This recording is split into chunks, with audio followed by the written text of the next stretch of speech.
Колегите ни казаха един френски ресторант, който си е традиционен, също така е по-евтин и казват, че доста добре готвят, но единственото по-лошо е, че трябва да се редиш на опашка, но често казвам, на опашката доста бързо върви, ние за 10-15 минути успяхме да се наредим. Това, което аз взех е патешко бутче с пържени картофки, това е телешко, не съм сигурна точно с какво, но е някакво традиционно. Имаме 3 сиренца, камембер, комде и още едно, което не го запомни, с хлебче. И тук имаме пържени картофки и зелена салата. Сега ще видим как е. Много го хвалиха. Пазушкото е много вкусно. Картофките си обикновени пържени картофки, но френски пържени картофки, да. Иначе сиренето видяхте как беше презентирано. От към презентация не има много силна презентацията, но нищо, важното е, че е вкусничко. Сега ще пробваме и сиренце, но и то сиренце като сиренце с хлебче. Важното е да си хапнем, да не останем гладни. Имаме си и винце, други са на водичка. Габи каза, че презентацията на картофките е много сладичка.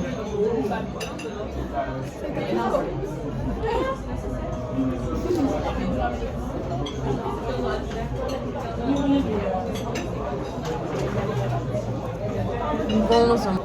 Пържени картофки с хлебче. Топ! Кажи и боровинките с хлебчето. И боровинките. Сега сме се кротнали. Откапваме и доволни сме. Иначе хора, сервиса е супер бърз тук. Всички сервитьори толкова много бързат. За много време ни донесоха яслата. Не знам, имаше ли 5 минути дори. Нямаше и 5 минути, откакто ги поръчахме и те ни бяха тук. Много са надъгъдък. Е така, буквално не сега ни хвали ложичките. Да, ето. Добре, хванахме го точно като дойде. Това е шоколадов мус. Тук имаме оризов пудинг с карамел. Мляко с ориз. И тук имаме шоколадова торта. Чоклет кейк. Да. Прилича малко на суфле. Да, прилича малко на суфле. Това ни е оризовия пудинг, след като го разбъркахме. Това ни е муса, или така нареченото от мен суфле. Много са добри. И двете са много добри. На мен, често казано, муса малко ми напомня на доктор Йоткер, но това е по-добро от доктор Йоткер. Хайде на муса.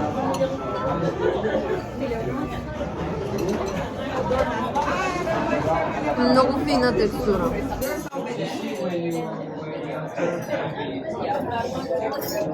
На оризовия пудинг повече по-скоро бие на карамел, че той е с карамел. Повече бие на карамел, но е пак много вкусен. Да, единствено сервиса много неприятен, защото като са толкова бързи и то даже като поръчвахме, той беше готов да се тръгне. Едва ли не трябваше да го хванем за ръката, че да стои да си поръчаме. И особено ако покажеш малко колебание, беше готов. Това ли е всичко? Не беше готов да ни остави човек, ама успяхме все пак да си поръчаме. Хапнахме си, доволни сме.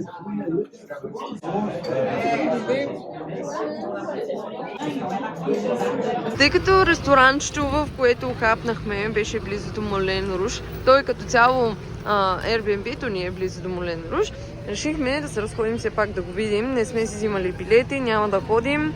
Просто може би не си струва, поне за момента така смятаме, защото билетите си примерно нещо от сорта на 140 евро.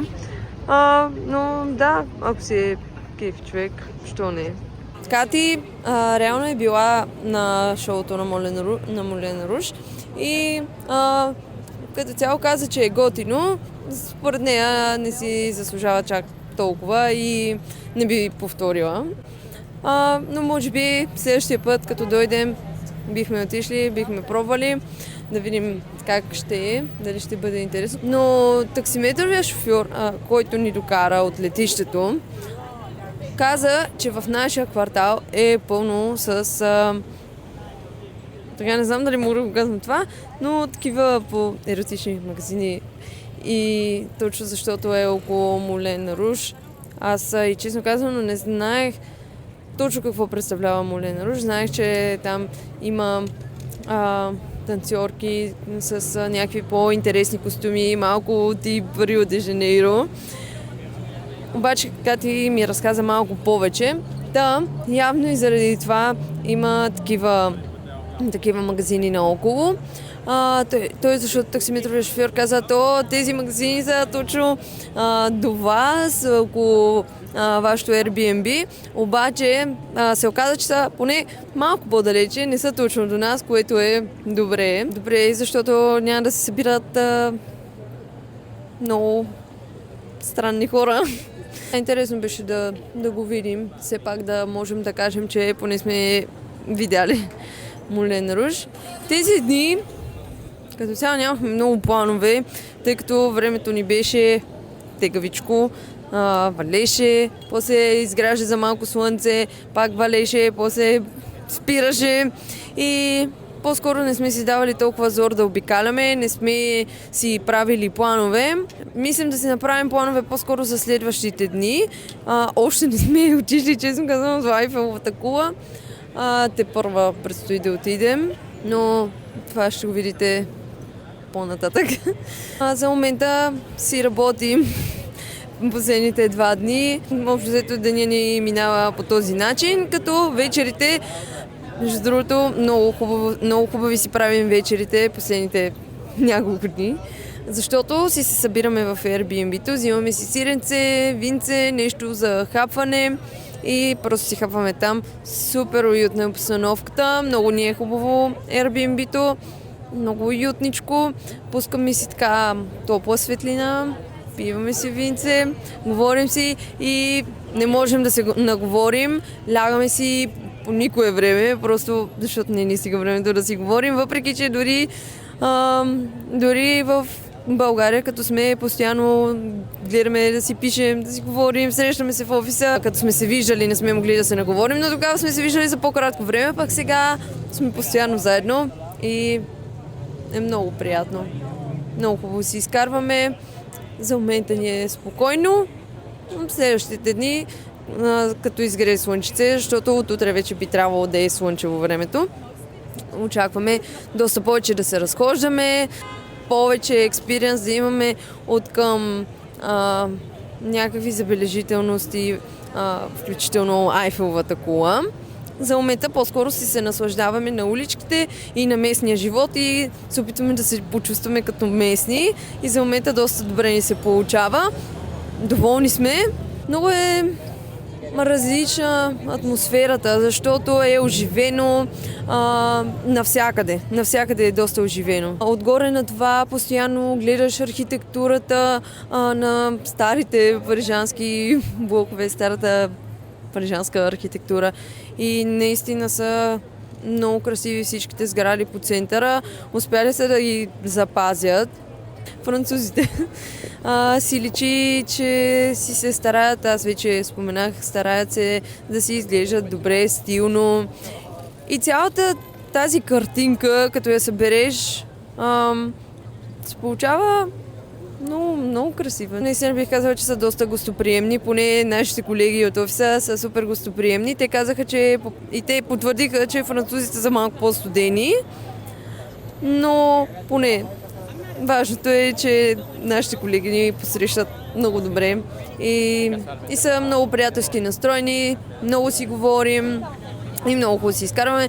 Като все още не сме излезли, те ни бяха организирали вечер, в която да си пиваме, но се отмени за четвъртък, така че тепърва предстои и тогава чакаме още повече да си говорим, защото за момента само на обяд си говорим, че през останалото време трябва и да се работи. Само лошото е, че освен, че беше дъждовно и беше доста студено, понамръзнахме се. Дойдохме в Париж и се понамръзнахме. И даже в офиса е още по-студено и отколкото навън. И нямаме търпение да излезе слънчицето.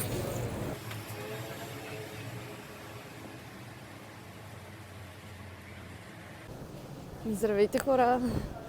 Днес се придвижвам сама към работа, тъй като до вечера имам изпит по италиански и трябва да се тръгна по-рано от работа. И затова с момичета просто го измислихме така, че да отида по-рано, да приключа по-рано работа, да си продължа след това с изпита, а пък междувременно те да си работят. И реших да мина за кафенце, извинявам се, малко така подсмърчам, но все още не е толкова топло, както ви може да видите. По якенце съм. Реших да си взема кафенце, защото просто тези дни съня е нещо непознато за нас и в момента се крепя на кафета. Въпреки че съм спряла да пия кафета от доста време и тези дни гледах да си пивам матча, но ми трябва нещо по-силно, така че на здраве. Иначе, хора, да ви кажа, много съм доволна от местенцата за обяд, на които ни водят колегите, защото са здравословни, вкусни и на сравнително добри цени. И тук в квартала има супер голям избор. Наистина можем да избираме. О, не, пак си забравих картата. Успях да вляза. Оказа се, че си я нося. Просто ми е била в тази чантичка. Иначе от към отношение на французите бих казала, че са доста любезни. Въпреки, че казват, че са студени. Може да са студени, не знам, но са много любезни, винаги усмихнати. Аз само да се оплача.